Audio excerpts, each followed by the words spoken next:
മിഖായുടെ പുസ്തകത്തിൽ നിന്നുള്ള വായന 1 മുതൽ 13 വരെയുള്ള വചനങ്ങൾ. സിയോൻ രക്ഷാകേന്ദ്രം. അന്തിമ നാളുകളിൽ കർത്താവിൻ്റെ ആലയം സ്ഥിതി ചെയ്യുന്ന മലഗിരിശൃംഗങ്ങൾക്ക് മുകളിൽ സ്ഥാപിക്കപ്പെടും, കുന്നുകൾക്ക് മുകളിൽ ഉയർത്തപ്പെടും. ജനതകൾ അവിടത്തേക്ക് പ്രവഹിക്കും. വരുവിൻ, നമുക്ക് കർത്താവിൻ്റെ ഗിരിയിലേക്ക്, യാക്കോബിൻ്റെ ദൈവത്തിൻ്റെ ഭവനത്തിലേക്ക് പോകാം. അവിടുന്ന് തൻ്റെ മാർഗങ്ങൾ നമ്മെ പഠിപ്പിക്കും.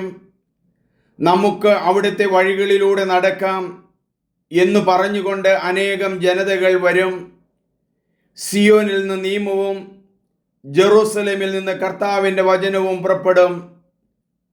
അവിടുന്ന് അനേകം ജനതകൾക്കിടയിൽ ന്യായം വിധിക്കും.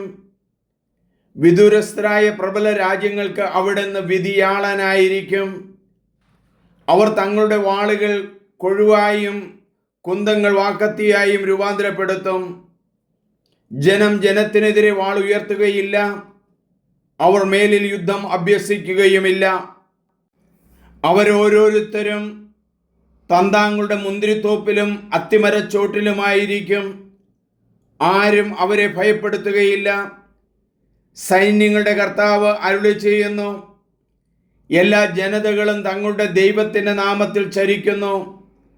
നാം അവിടുത്തെ ദൈവമായ കർത്താവിൻ്റെ നാമത്തിൽ എന്നെന്നും വ്യാപരിക്കും. കർത്താവ് അരുളി ചെയ്യുന്നു, അന്ന് ഞാൻ മുടന്തരെ ഒരുമിച്ച് കൂട്ടും, ചിതറിക്കപ്പെടുന്നവരെയും ഞാൻ പീഡിപ്പിച്ചവരെയും ശേഖരിക്കും. മുടന്തരെ ഞാൻ എൻ്റെ ശേഷിച്ച ജനമാക്കും, ബഹിഷ്കൃതരെ പ്രബല ജനതയാക്കും. അന്നു മുതൽ എന്നേക്കും സിയോൻ മലയിൽ കർത്താവ് അവരുടെ മേൽ വാഴും. അജഗണത്തിൻ്റെ ഗോപുരമേ, സിയോൻ പുത്രിയുടെ പർവ്വതമേ, പൂർവകാലത്തെ ആധിപത്യം, ഇസ്രായേൽ പുത്രിയുടെ രാജ്യത്വം നിന്നിലേക്ക് വരും. എന്തേ നീ ഇപ്പോൾ ഉച്ചത്തിൽ കരയുന്നു? നിനക്ക് രാജാവില്ലേ? നിന്റെ ഉപദേഷ്ടാവ് മരിച്ചുപോയോ? ഈറ്റുനോവ് പോലെ കഠിന വേദന നിന്നെ കീഴടക്കിയിരിക്കുന്നത് എന്തുകൊണ്ട്? സിയോൻ പുത്രി, പ്രസവ വേദന അനുഭവിക്കുന്ന സ്ത്രീയെപ്പോലെ നീ വേദനയാൽ പുളയുക. നീ ഇപ്പോൾ ഈ നഗരം വിട്ടുപോയി വിജന പ്രദേശത്ത് വസിക്കേണ്ടി വരും. നീ ബാബിലോണിലേക്ക് പോകും. അവിടെ വച്ച് നീ രക്ഷിക്കപ്പെടും. കർത്താവ് നിന്നെ ശത്രുകരങ്ങളിൽ നിന്ന് വീണ്ടെടുക്കും. അനേകം ജനതകൾ നിനക്കെതിരെ സമ്മേളിച്ച് പറയുന്നു, അവൾ അശുദ്ധയാകട്ടെ, നമുക്ക് അവളുടെ നാശം കണ്ട് സന്തോഷിക്കാം. എന്നാൽ കർത്താവിൻ്റെ വിചാരങ്ങൾ അവർ അറിയുന്നില്ല, അവിടുത്തെ ആലോചനകൾ അവർ ഗ്രഹിക്കുന്നില്ല.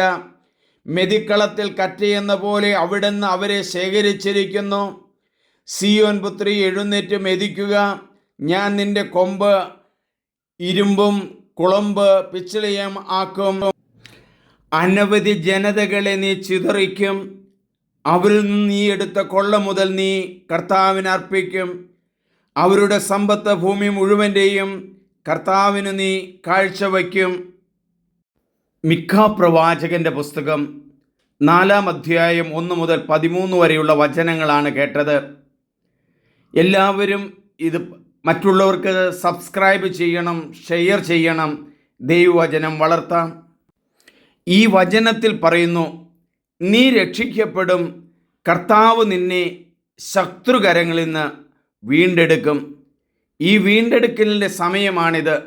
ശത്രുക്കൾ വന്ന് അടുത്ത് നിൽക്കുന്നുണ്ട്.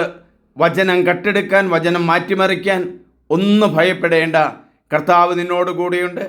എൻ്റെ പേര് സണ്ണി പുൽപ്പറമ്പിൽ CMI. എല്ലാവർക്കും ഷെയർ ചെയ്യുക. സമാധാനമായിരിക്കുക.